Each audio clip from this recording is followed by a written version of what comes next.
Hello, this is Mac and N. One more thing, I'm William Gallagher, and over there, getting the tea, is Malcolm Owen. Hello, Malcolm. Hello there. Yay. 2 sugars, please. Actually, I don't know why I said that. I like it really strong. No sugars for me. Thank you. Have you getting the sense already? Surely it's... No, hang on. Surely it's the milk that changes the strength as opposed to the sugar. Oh, I think you've crossed over into a bigger topic here. If there is a PhD in tea drinking, well, I haven't got it either, but I'd quite fancy it. Tea should be, you know, when you hold a mug of tea and you tilt the mug back and forth, obviously the liquid stays level. That means it's not strong enough. Little tip there. You appear to be confusing tea with polyfiller. Oh, I like that. Okay. How about, you know, when you put a spoon in, if you can pull it back out again without becoming rightful King of England, also not strong enough. These are the measures by which we work.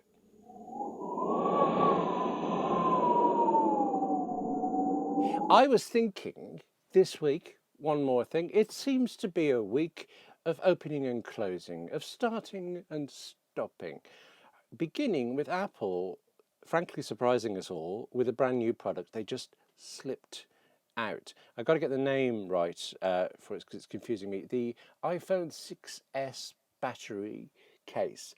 I don't think anybody saw this coming, certainly not other battery manufacturers, but it's out and you could buy it. It's $99 in the States, £79 here, and it's one of those, like a Mophie thing. You slip your iPhone into it, so it's like a case, but it also has a battery in it. Malcolm, isn't this an ideal Christmas present? Why is Apple releasing this now instead of, a couple of weeks ago when, for example, it might have gone into one of our Mac and N Christmas gift guides? Well, for start, you went to the trouble of getting the name right and getting it wrong. It's not... It's talent. Yeah, it's not the battery case, it's the smart battery case. Perhaps I was actually just making a subtle subtextual criticism of the whole smart... No, you're right, I just got it wrong. Well, there's an actual point to the smart bit. We'll get to that in a moment.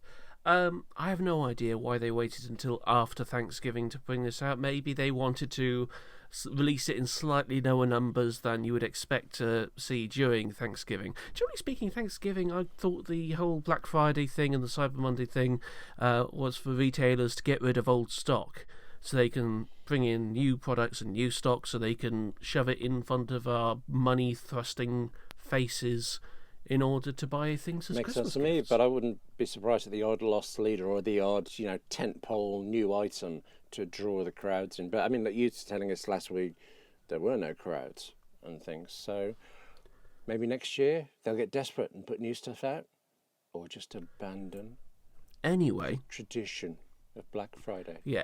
Anyway, they're not going to abandon Black Friday. You know full well people will come in and still want to have stuff. It goes back to the birth of Christendom, so, they can't. Oh, true, really. true. Yeah. But I do think Apple had a reason for not releasing it very much earlier. If they'd released it at the same time as the iPhone 6S, I think you would be implicitly saying there isn't enough battery life in the iPhone 6S. Oh, I should say, the same case works for the 6 as well as the 6S. I'm trying it out on a 6. There isn't a Plus or a 6S Plus version for it. But there they are at launch. We've got all this battery life. And by the way, here's an extra battery. I can see that not happening, but it's out. You're going to tell me about the smartness, though. okay, we'll ignore the Quasimodo in the room for a moment. Normally, these third-party battery cases have an indicator somewhere on it that basically shows how much power is remaining, because it needs some way to be able to tell the person it's full, it's empty, it's about half and half. It needs some way of doing that. In this case's case, what Apple has done is they've added a second indicator to the iPhone. So as soon as you use the smart battery case, when you look at the lock screen, you see a second indicator saying how much charge is left in the case, alongside the iPhone's own battery charge remaining section. I'm sorry, you said that, and my mind suddenly thought it's a very fine line between battery case, a smart battery case, and surely what's coming next, the magic battery case. Who makes up these names? Well, Apple. Would the Magic battery case be a white version that everyone will buy, but will then realise shortly afterwards that you have to put the charger in a really stupid place? You're making a dig at the mouse there, aren't you? I'm shocked. Just a little, but I'm not with you on that. Plug it in where you like. It's fine. I suppose because I've no interest in the mouse. I'm a trackpad user, and I love the Magic Trackpad too, by the way. But you got to stick it somewhere. You're going to charge it every now and again. What is it? 30 seconds gets you 5 years of charge. I can live with a little mouse being on its side and you tickle its little belly with a lightning cable. But I appreciate I'm on my own there. You said about it showing on the charge of the case. I actually found that slightly confusing in users. If you plug your phone into the case, then as soon as it connects to the lightning port in the case, or if you take the case and phone together off your regular charging stand, then it very briefly shows you 2 battery indicators. Otherwise, you have to go into notifications and have the little battery indicator. If you just go into system settings, battery, you don't see the case existence at all. So it actually took me a while to figure out what was going on with it. But I did like the fact that all yesterday evening, it was like my iPhone's battery charge was going up by itself. I was in this meeting getting quite distracted by it happening. So I just don't think it went up very much. Actually, that's a problem. I don't think this is the most powerful battery in the world. And it's not the most expensive, but it's getting on for it. So I'm not sure that the power to money ratio is exciting. well, up to 25 hours extra usage for $100, possible. I guess I just don't know. I suppose it's not too early in the testing to know for sure how long I'm going to get out of it. But it went up and then it started going back down again for it. The one disappointment I ever had with the iPhone 6, I bought my iPhone 6 because I had to. I mean, you don't have to, but my iPhone 5 irrevocably died and I had to get a replacement. Had to be a 6 because 5 wasn't available. And I didn't want to buy it. I couldn't really afford it. I also, at the time, I was well aware a 6S of some description was probably 6-7 weeks away at the time, but I couldn't run my business without the phone. So I grudgingly paid, and the one thing I thought was at least the battery life will be better. And actually, not so much. So I have an Anker E7 external battery I take everywhere. That's £50 and it'll pump up your iPhone 10 times. I'm very happy with that and I'm likely to carry on using that instead of this. But I do think if not for me, then for people who don't like schlepping around with extra cables and chargers, this could be a good thing. I considered making it my thingy of the week. It's just not my thingy of the week. Are we going to talk about the Quasimodo element of this? I actually just thought you were talking about me, and I was quietly offended, but I was going to talk to you about it later. What in the world could you mean? Well, I was thinking about the massive great hump on the back of it. Are you taking the hump? I'm sorry, that was just called for. Yes, I'm looking at it here. It is big. Yeah. When you put it on the phone, I don't know the figures, I haven't weighed it. It feels like it dramatically adds weight to it and certainly heft. But oddly, I'm not as bothered by that as I expected. The feel of it, though, the texture is rather nice. And it does feel very substantial. You feel like you're really protecting the phone. Plus, although it has this bulbous back, it fits onto my charger. Where another case I have doesn't. So I think it's deceptively bulbous. Bulbous with style. Well, it's bulbous in a weird way. I mean, I can understand why they've had to do that, but every other battery case in the market has at least taken some sort of step to hide the obviousness that it's got a battery in it. So Apple's decision we're going to try and keep it as iPhone thin as possible, except where the battery goes, is a bit it's a bit odd, but yeah, I go along with that. It's not the prettiest thing Apple's ever released. I actually found also getting the phone in and out is quite hard. Also, I keep hearing from people who buy things from Apple, try them for a few days, and send them back. Well, this ain't going back because I had to rip that box apart to get it in. So even getting into the packaging was tough. This is sturdy, this thing, and that's a good thing. I mean, the packaging looks a bit rubbish now, but the case sturdy. Hang on, that was it. I was hitting my hand with it. Yeah, no mess, and you can drop that. Yeah. Okay. So I think we both agree it does good things, maybe not spectacular things. I don't think you're going to buy one because you don't have an iPhone. I don't think. Funnily enough, no, I won't be able Is there to. anything like it for Android? Presumably there are battery cases for Android. Oh, yeah, there certainly are. Other battery cases are available. So, yeah. But I used to have a battery case for a smartphone previously, and I thought it's a brilliant idea, simultaneously coupled with, no, it's a bad idea because I can only use it with the phone. I can't use it with any other devices. It's a very...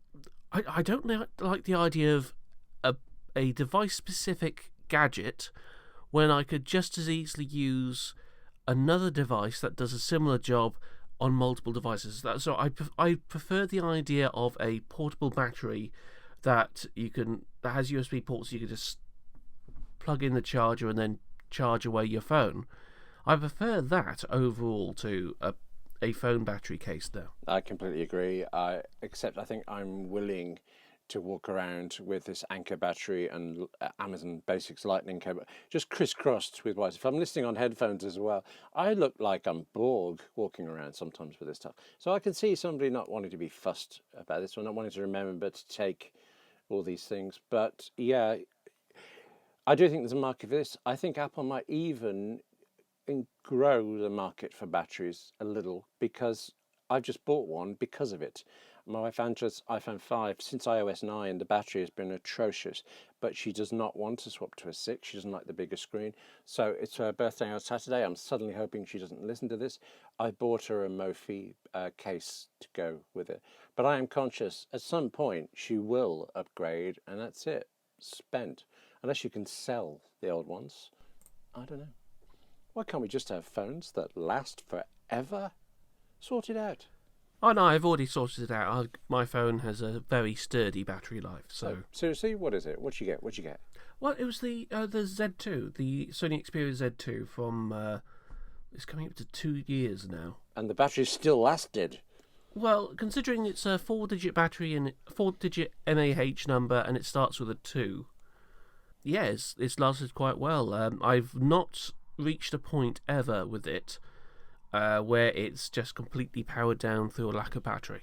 I'm astonished. Also, I'm not proud of this, but I didn't understand the 4 digits and the letters thing. But I take it that means it's like adequate, and yet it's done astonishing. My phone's forever running out. I walk around with now this case, the Anker. I gave an old Mophie to Angela before, but we both forget to bring around, hence the need for a case. We're walking around with a ton of power options, and it does seem to be getting worse. And you're just coasting along. Oh, wait a minute, you got an Android phone. Nah, forget it. I'll put up with the power things. Let's move on to something else that stops and closes and opens, because this surprised me. It's another surprise for me this week. Maybe you saw it coming. The Dropbox company announcing the closure of Mailbox, its Apple Mail app. It also announced the closure of Carousel, but to be honest, I don't even know what that is. I'm going to guess it's a photo imaging thing. What's the story here? Why are they abandoning me? I have no idea. There's no real... There's an official notice from Dropbox saying that they're closing Carousel and Mailbox, which kind of makes sense, but there's no actual explanation for why. Actually, I'm guessing you can't use Mail. You've got a Mac Mini. Do you use Mailbox and that? Do you just use Apple Mail at all, or are you permanently on a PC thing, Outlook or something, Exchange? No, I use Gmail. Right, so you use Gmail. I use Apple Mail Raw. So really, we're not that fussed about that. But allegedly hundreds of thousands of people are. I think it's good. I mean, bad now that they're closing, but it was good that there was a very popular alternative or add-on to mail and things, because for a long time we only had Apple Mail or Outlook, and I don't think either of them were brilliant. Now we have, I mean, there's Postbox, there's all sorts of Apple editions, and Gmail, which is storming ahead. I'm not very keen on Gmail from the kind of use of it, but the power features in it. The same meeting last night when I was looking at my battery going down, we concluded we had to use Gmail for one part of the project because nothing else would do what we needed. So I like that. Bit of competition, and now, today, this week, there's one less for it. Is this the market just not sustaining? Is Apple taking over? Microsoft taking over? Is this the end? Is all independent software doomed? Do you expect an answer to that? Be nice, because you're clever. I thought you'd have some insight here, but instead, I'm just feeling that way you've got of looking at me again. Well, the whole independent software thing. There's a huge, grandiose argument I could say about it. No, it's independent software is never going to die, because otherwise you're not going to get the next Google, you're not going to get the next Facebook, and so on. So it's a bit of a silly question, really. Well, I'm full of those. I'm just thinking, it's funny how incredibly dependent I am on the apps I use. Yet, did I tell you this? I found a box of floppy disks in the back of my office from, I can't remember, that's 10 or 12 years ago.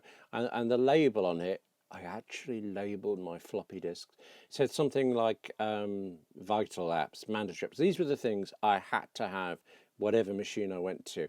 And I opened up these things, and some of them, I didn't even know what they were from the name. So we do move on. And yet, I find it hard to think that OmniFocus will stop one day, that Safari will go, because I like Safari. But it's a passing thing, isn't it, software? What are we doing, getting all excited about something that will just vanish? I'm going profound. You're going for profane. That was extremely profound. I thought so. Is that the good cop, bad cop thing we do? I'm profound, you're profane, within the limits of this being a family show. So not profane, then? Yeah, well, near enough. Okay, you're being cynical about being cynical. I love it.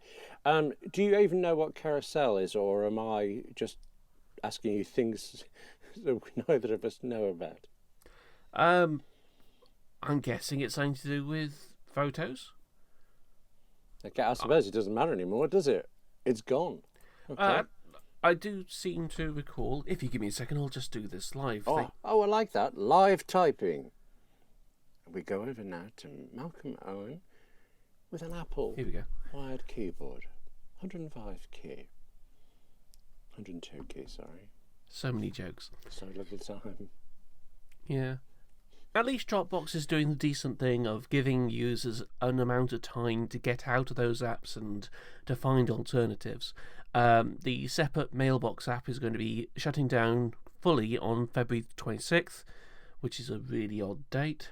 And Carousel is going to be closing on the 31st of March. So get out now, but you got time. Relax. While you Enjoy still can. Christmas. That kind of thing. Okay, as that goes away, a lot has come in. A lot has come out this week. And do you know what I think when I hear iOS 9.2, tvOS 9.1, OS 10, 10.11.2? I think stream of incomprehensible numbers. Malcolm comprehends them. Malcolm, is this a massive week for Apple updates, or are these just sort of piddling along, whatever, shruggy kind of things? It depends on how much you care so much on these updates themselves. These are things that Apple has been releasing in beta for a fair while now.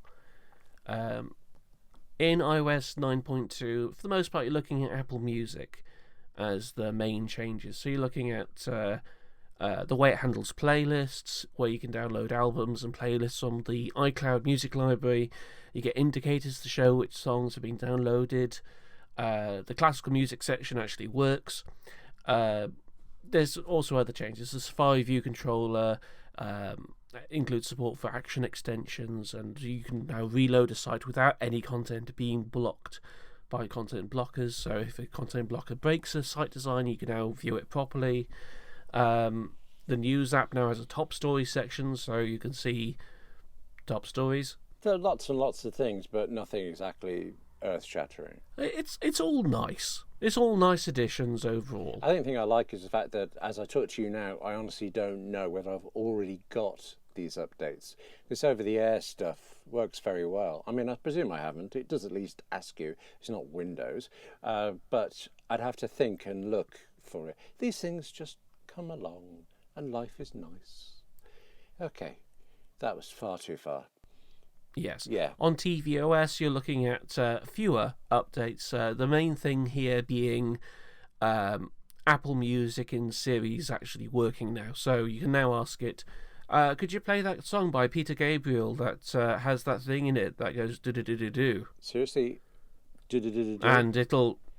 No, you can't do that, but you can ask it questions and queries that are related to Apple Music, and the fourth generation Apple TV will now try and respond to them decently. That's all the stuff it was supposed to do, wasn't it? And I was aware there were some Siri issues, but there always have been. I swear Siri has good days and bad days with me, particularly on the watch at the moment. I was finding yesterday it just wouldn't listen. I had to restart the watch before, but when it listens, it's astonishing how accurate it is, and it's become a major part of my life. It's also like we planned this. There's some tiny bit of news about Siri. Well, Siri has co-starred with Apple's Tim Cook in a new video. Have a look at this, or even a listen to this. At Apple, we believe inclusion inspires innovation. Diversity gives us strength, and that includes people with disabilities. The Cerebral Palsy Foundation asked me, what's the best way to strike up a conversation with someone who has a disability? It's easier than you think, but don't take my word for it. Hey Siri, how do you start a conversation with someone who has a disability? It's easy. Just say hi. There you go. Reach out to someone with a disability. You can start by just saying hi. And actually, nothing to say about that, really. Tim Cook, Siri, cerebral palsy. There is a website link for promoting that, and we'll include that in the show notes because I forgot to look it up now, but I'll type it later. You'll never know. Siri, we're saying up and down, good days, bad days. I believe the perception of Siri is worse than it actually is because I use it so much and I wouldn't if it didn't work so well. But it's curious that there's a similar thing with Apple Maps. Generally speaking, it's still derided. People still believe it to be inferior to Google Maps. And Apple had a stab at putting this right this week by announcing that Apple Maps is used 3 times more on iPhones than the alternatives, which presumably is Google Maps. As who else is there? Malcolm, that actually doesn't sound an awful lot to me. 3 times? Well, if you consider Google Maps is a big thing, and Apple Maps is not, although it is going to be more well known to Apple users than anyone else, obviously. Yes, I still think this is quite a big thing. Although, at the same time, you're looking at basically Apple saying people are using the default mapping application more than the next market leader on our devices. Yes, exactly. Not a shock. Maybe a relief, but not a shock. I've found, just like with mail, if you get a link in an email and you click on it on the iPhone, it will open Safari. There is no way to make it open Chrome or Firefox, one of the alternative. Similarly, an address in email will always open maps. But I'm finding on websites, a lot of sites I use, the map link opens up Google Maps. And actually, I don't like it. We're talking about things opening and closing, and I do this. I'm going to stretch an idea here. Things that open and close. Bags. I get obsessively interested in bags. Also, bookshelves, where you go to somebody's house, you see the books, I'm drawn to them. If you have a bag, I'm not, prying. I don't want to know what's in your purse or your wallet or something, but there's something about the kind of kit bag that these days we carry around. And we've been running a whole series of articles at macnn.com about, just spewing out our bags and talking about things we said even today about extra batteries, all this stuff. And I am actually riveted by this. I feel slightly embarrassed about that. I honestly feel that I've come to know my McNN colleagues just a little bit more from having seen what's theirs, what's in them that they choose to keep with them on the bags. And this most recent one, McNN's feature on all this, a series of them, is Malcolm Owen. And Malcolm, you said this at the top. You wondered what people were going to think. I know what I think. What do you think I'm thinking about from your kit bag? How can we stretch this series off to another person? Okay, that's cleverer again than I was thinking. No, there's one item. Which item are you referring to? Now, Malcolm, I'm looking at you seriously. It's my turn to look at you this time. You have all sorts of technical gear, and you have something else. You want to tell us what it is? Red ballpoint pens because I like to correct other people's work and say, see me after class. You realise you're just going through the whole feature now, and you're spoiling stuff. Oh, yes. Yet not focusing on the one thing that I think you suspect I might have a relevant audio clip for. Wait, there's a relevant audio clip for this? It's your duct tape. You carry around duct tape. Now, I'm not, criticising that. I'm just surprised because to me, duct tape equals... For a job like getting rid of the drug dealer next door, I'll take a hardware store over a gun any day. Guns make you stupid. Better to fight your wars with duct tape. Duct tape makes you smart. As used in Burn Notice, pilot episode of Burn Notice from 10 years ago? It sounds to me like this bag is your, I think with all of us, it did this series. This is the thing you pick up and grab on the run. Whatever you're doing, typically, the answer's in the bag, something you need. So I carry around cables for presenting from my iPad and my MacBook, for example. Actually, even if I don't have my MacBook with me, the cables are all in there, the adapters are all in there, so I know grab, run, work. Is a bag ever complete, though? Is there not something else you would like to add to your bag? And is there any chance it could be your Christmas thingy of the week? I'd have to say, kinda yes. There is something I have Jones for that I wouldn't mind adding to the bag. And is it... I'm trying to think of something that's related to duct tape, and I can't get there. No, it's actually to do with the camera. The one bit of the camera that I absolutely, truly hate, and this is something you'll find on pretty much any large camera nowadays, is the camera strap. Sorry, the strap around your neck, kind of, where you... That's right. Just to be clear here, I am what is known as a chunky person, and on the few occasions where I've had to leave the house and use the camera for work in an extended fashion, for example, going to Mobile World Congress a few times and having to walk around the show floor with the camera, I found that while it's convenient to have it around your neck so you can quickly take shots, there are instances where it's not a good idea to have this monstrosity of plastic, metal and glass sitting right in front of you, sticking out. For example, if you need to pop into the loos, you're not going to leave your camera outside the loo, and you don't particularly want to take a camera pointing outwards towards other people using the loos as you're walking in. So, yeah, that gets quite embarrassing, especially with space limitations. The thing I want to get just completely eliminates the need for a camera strap. It's called the Capture Clip. It's from Peak Design. It is... I don't know Peak Design at all. Is this a camera company? It's a camera accessory company. You're looking at getting a little attachment that you fix to your belt loop or your belt or a strap on a bag or whatever. And it's got a second element that fits underneath your camera in the place where the tripod goes. And the idea is, instead of having it dangling around your neck, you take a shot and then you slip it into the holder of the holster element of it, and it hangs on your hip. By the way, Malcolm, do you know there are only one more things before Christmas? You see, again, cynic your side, practically an elf my side. I have a reason for this. I'm not going to say what yet because we'll get to the Christmas Eve one first.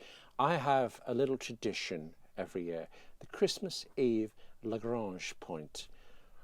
It means a lot to me, and I will tell you all about it nearer the time.